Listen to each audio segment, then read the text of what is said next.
ما اعرفش، ممكن ما يكونش عليا اقبال، يعني ما حدش عايز يشغلني معاه، ما اعرفش يعني، ما اعرفش يعني، انا ما اعرفش اجاوب. مين كان يتخيل إن الفنان الجميل أحمد عيد قاعد في بيته أديله 5 سنين؟ ده الفنان اللي وقف جنب نجوم كبار دلوقتي في بدايتهم زي هنيدي والسقا وهاني سلامة. مواقف كتير غريبة اتعرض لها في حياته، والزعيم أحرجه في وسط اللوكيشن، وكان هيتقبض عليه في أمريكا بتهمة تمثيل أفلام زائد 18. ومحمد رمضان طلع كومبارس وراه. يا ترى إيه السبب اللي خلى المنتجين يركنوه على الرف؟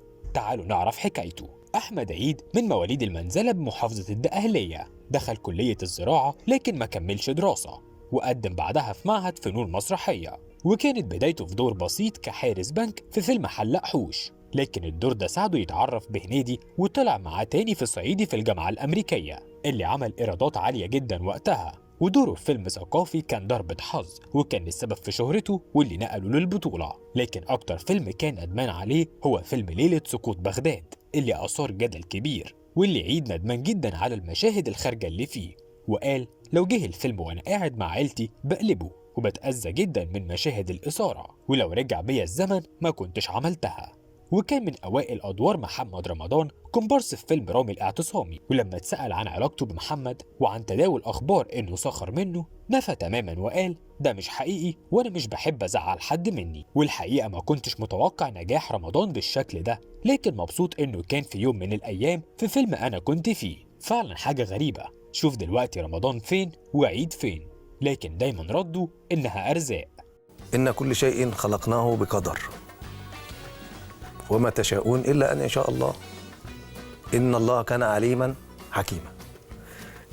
يعني مشيئة ربنا، يعني أنا ممكن الله أعلم ممكن أتجوز، الله أعلم السنة الجاية مش عارف. لكن الأغرب في حياة عيد إنه لسه ما اتجوزش لحد دلوقتي رغم إنه عدى سن ال50. ولما اتسأل عن السبب قال أنا سعيت في موضوع الجواز كتير لكن كل محاولاتي انتهت بالفشل، وده قدري، وأنا مش الوحيد في الوسط اللي ما اتجوزش.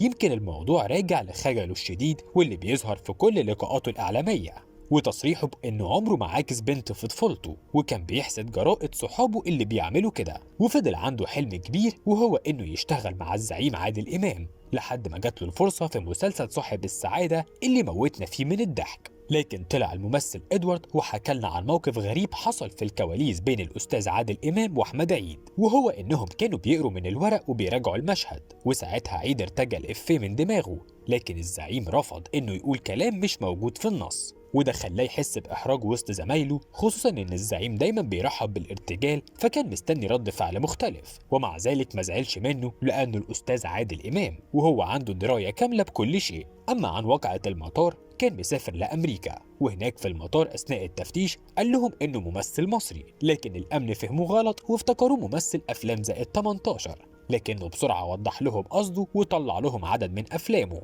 والحمد لله الموقف عدى على خير. أحمد عيد بقى نادرا لما بيظهر، وكل فترة كبيرة يعمل فيلم أو مسلسل ومحدش بيطلبه. تفتكروا خلاص راحت عليه في وسط الوجوه الجديدة، ولا هو فنان مختلف مش بتاع قلش وتهريج فاضي، ويمكن ده اللي مخليه مش مطلوب؟ كلنا بنحبك يا فنان ومستنيينك إن شاء الله في أعمال جديدة قريب.